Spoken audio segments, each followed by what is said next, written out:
Good morning. It's morning for me. It's been a very creative morning. I had one of those days where I kind of needed to mentally clear out. Maybe I'm slightly avoiding painting because I'm still just like getting back into it after the trip and after the fires. And so I think I'm battling myself a little bit. But before I turn around, I spent all morning reorganizing my art studio. So let's take a look. Move this, move the chair. I put those up. I moved the table. So now we have all of this room to work with, which is really cool. I go back and forth. Sometimes I'll change where this table goes because it used to be this way. Now it's this way. But I noticed that I just really wasn't utilizing both sides, so it just made more sense to give myself more space. I have a feeling this is going to be a way better setup for multiple reasons. One, more room for activities. Two, there's more space for me to kind of like put my paints and stuff and keep stuff out of the way. And I've been really struggling with the side that my palette's on because my window is here. And so the best light is for me to be right here, but I'm right-handed. So like it would make more sense to have my palette on the right side. So I keep having to like reach in front of the camera and reach across. Now, to some extent, it's still gonna do that because there's my easel, there's the palette.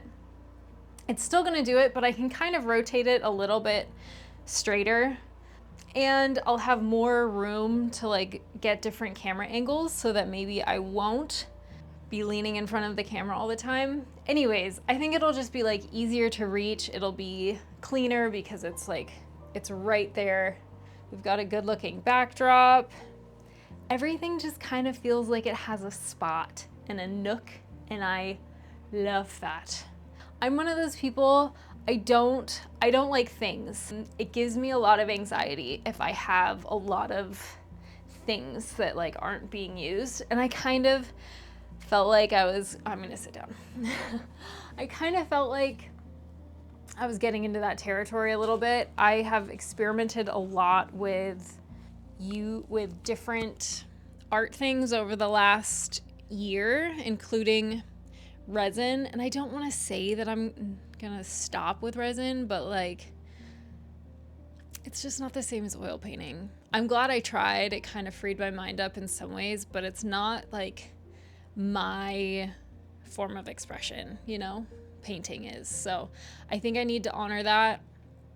I did spend money on all the supplies, which is kind of a bummer, but I think I learned a lot about myself. So in that regards, it's always worth it. But I just have a bunch of extra stuff from that really I don't see myself, I don't feel comfortable fully getting rid of it yet because I don't want to repay for like the alcohol inks and everything. So I'm just going to move it out into the cellar, which I did.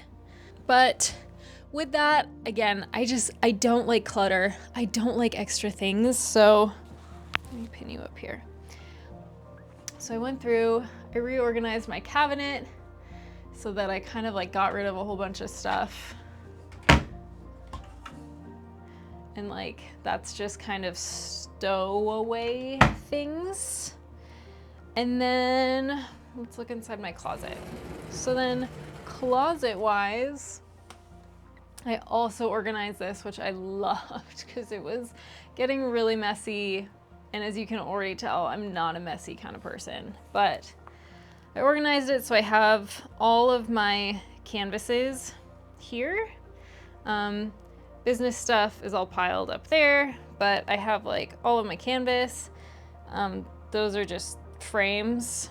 And then I have my portfolio, which is just extra artwork. And then I have some of my finished artwork right here, and then all of my packing stuff.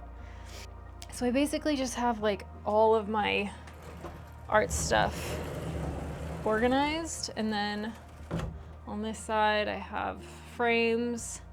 I have my pochade box, smaller canvas, sketching stuff, and then just like some extra props. That's a fan, but it just looks a lot nicer. Everything is easier to get to. And I got rid of like a bag plus of stuff, which makes me, I don't even have words to describe how happy that makes me feel, because again, I don't like having things. It's a lot for me. Now that I have this set up for this again, I've spent the last few days planning for next year. So I picked all the horse shows that I'm gonna go to. I sat down, I'm not even kidding, all day long, researching probably the best ones to go to, getting vendor applications pulled up. Most of them aren't ready to apply for yet, so no rush on that, but I did just want to get a schedule of like, this is where I'm going to be, this is how many horse shows, this is how long each show is, so that I can kind of plan the year around that. I also was looking into residencies, art residencies, which after planning the horse shows, I'm definitely not gonna have time to do an art residency next year, but I have a very extensive list of ones that I'm interested in that I can kind of look into maybe next year for 2026, which was another really important reason of why I wanted to sit down and organize and get a plan, because I was thinking that maybe I could get both done, but the timing of the horse shows was kind of right at the same time that a lot of residencies would be. And residencies are great, especially ones that pay you or cover most of your costs. That's ideal, but I'm gonna meet more of my target audience and clientele by going to horse shows than I will a residency. Even though residencies are cool, one is definitely, I see as being a bit more productive as far as gaining the commissions that I want. And then residencies are just cool. It would be phenomenal to be able to film it and take that, like, be able to film abroad and paint abroad and like kind of document that whole process. It would be really cool, but not gonna swing it next year. We'll just focus on horse shows. It'll be a lot of traveling and kind of extended times away from home, which is a little hard, but we'll swing it.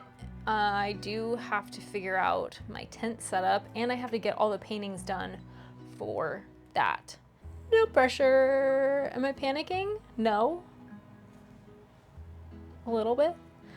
But yeah, so that's been the last few days of just kind of organizing that, getting that schedule ready so that now I can actually sit and plan the paintings that I want, which is exciting. And that's kind of just how my mind works.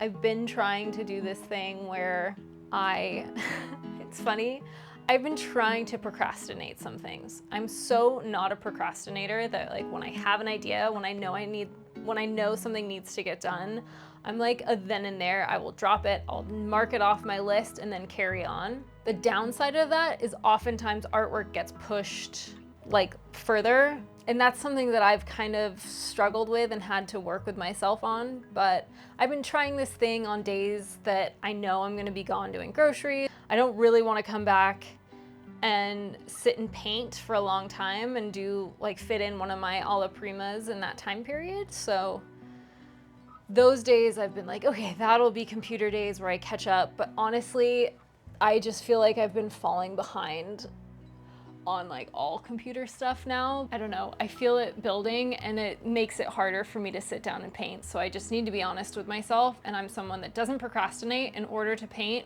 and I need to just have a lot of those things checked off so that I can like sit and really like melt into the art studio. And if I'm thinking about 1,000,001 things that I have to do outside of the studio, it's really hard for me to sit and be content. And that was an important lesson for me to learn about myself. I'm glad I tried. At least I'm trying other alternatives to make sure that what I'm doing is working and that it fits the best and it's the most efficient. And I'm not a procrastinator. I can't do it. And that's why the last 2 days I have just been like, ugh, I know I'm putting off painting, but I do really just need to get a lot of that done. And that's just part of being a content creator too, and a business owner, is I do all of it myself. And so there are days, there are weeks, in fact, there have been months that I have not been able to paint because the business needs to function too. You're kind of getting the unfiltered version of my mind today. The other thing I'm kind of wanting to do is paint the walls in here right after I just reorganized. I know, the irony. I don't know that I will because I have two thoughts on it. One, I want to repaint the walls because I think I have an aesthetic that I love that would make me feel really cozy and awesome and inspired coming in here. So when you hear that, you're like, obviously, yes, why don't you do that? The reason I wouldn't do it is because it is kind of, my vibe is quite dark and moody. So I would love to paint my walls a dark forest, muted hunter green. The only reason I wouldn't is because with artwork and the way that light would be bouncing off and in and around this room, that color would kind of add a hue to the rest of my artwork, and it would kind of change the way certain things look. Whereas right now I have two, this is actually a cool undertone. Even though it looks like a warm color, it's a cool version of it. And this is more of a warmer color. But between the two of these, they kind of add a bit of a balanced ambiance and reflected light onto my paintings so that they're quite accurate.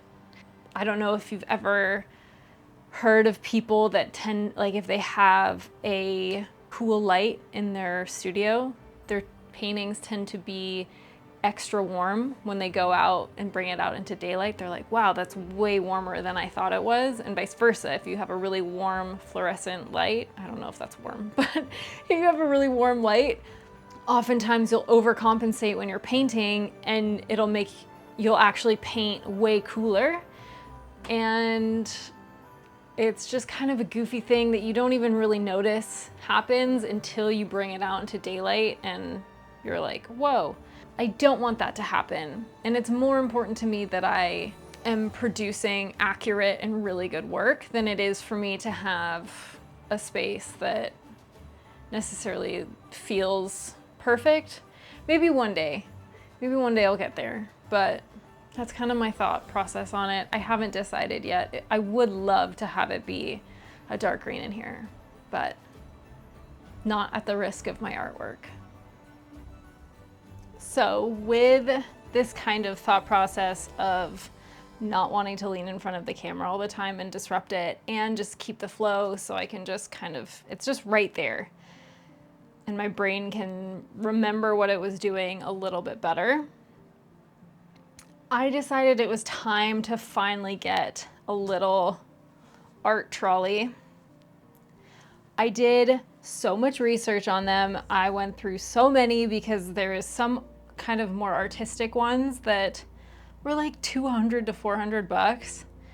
And though they looked really pretty because they were wood, I didn't want to spend that much money. So I went on Amazon actually, and all this is linked in my Amazon supply list, but I went on Amazon, I found one that I felt like was high enough, that had enough shelves, and not most importantly, but one of the things I was also thinking about was this lower shelf, because I knew I wanted to put all my books there so that I just always have these reference materials next to me all the time. And if I ever run into an issue, they're right there and I'm able to kind of just read about it and do something about it. So that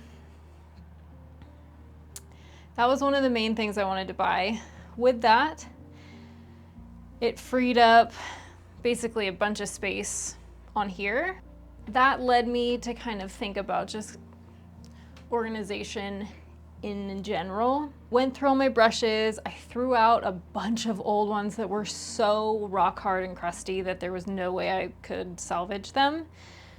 But I also just decided that I just wanted to update the aesthetic, and I wanted everything to look nice, and I want everything to be practical and be able to like stay clean. I don't know. I just wanted to elevate things, but in a very practical, productive way. So the last thing I got was this brush holder, which I'm really excited for because then I have all of these brushes at my disposal. I can get a little bit complacent and like lazy in the sense where I'll just use the same 3 brushes because they're what I have out. And this way they're like right there, they're organized when they're clean. They are very easy to just like put back in their spot, and yeah, I can just kind of like see everything a little bit more readily.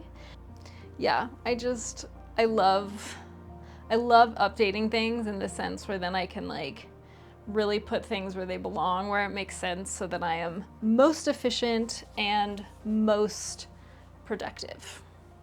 The last thing I wanted to touch on actually is that I got a bunch of new art books. Bear with me, I'll explain kind of the backstory behind it. If you have been following my journey and you follow this channel, you know that I went to art school earlier this year. It was my first time taking art classes and really being in an academic setting, and I loved it. It was phenomenal. If you want to see it, I'll tag it right here. These are the videos that will show you that whole journey. It was great. I learned so much. My art improved so much. So that was honestly super cool. I'm still all set up to do Watt's Atelier in the winter. However, then I did my business rebrand. If you want more info on my business rebrand, I will tag that video right here. It was cool. It was I'm on the right track now, and I love that for myself. My like business is actually equestrian art and photography. With that, I sat down with myself and I decided that I didn't think an atelier was now the best fit. Though the very art of an atelier is learning at such a classical, specific, detailed, technical level. If that's something you're into and want, I think they're incredible. However, they are also more human-based.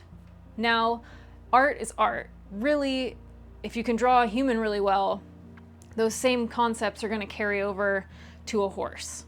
However, is it really the best decision for me to spend $100 a month for an indefinite amount of time for something that isn't even the same subject matter as my business? Still cool, still incredibly beneficial, but it's more of like a roundabout way to get to where I want to be.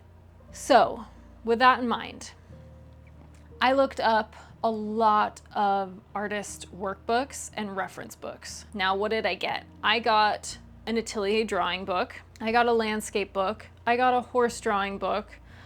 I got an atelier painting book. So I'm still kind of tapping into the atelier techniques and precision, but I think I spent maybe $130 on all of these books. I got, I think, 7 of them, and I am going to work through those this winter where, you know, do the exercises, fit it into my daily, weekly practice of art, but I'm not kind of married to a school schedule. We'll see how that goes. I'm hoping that that allows me to still focus on horses and kind of make my own atelier type program for animals and landscapes specifically. We'll see how that goes. I'm feeling very optimistic about it. I think it's going to be a really good bridge.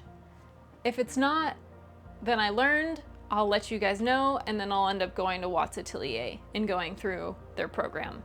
But I figured it was worth kind of trying out and yeah, just seeing what came of it. The other thing that came to mind is that if I travel, or like with traveling for all these horse shows next year, I can easily bring those books with me and kind of work on stuff while I'm at these horse shows, versus having to have my computer and like watching the videos and doing stuff like that is going to be a little more difficult. And there's something to just working from a book. Books are great. Anyways, so I'll keep you updated on that as far as what happens. I will show you the books when they get here. We'll flip through them together. I'm really excited to do that and kind of create a little bit of my own curriculum and share that with you and kind of tell you how I'm doing stuff so that you can create your own curriculum as well. Now that that's all out of the way, let's get back to some painting.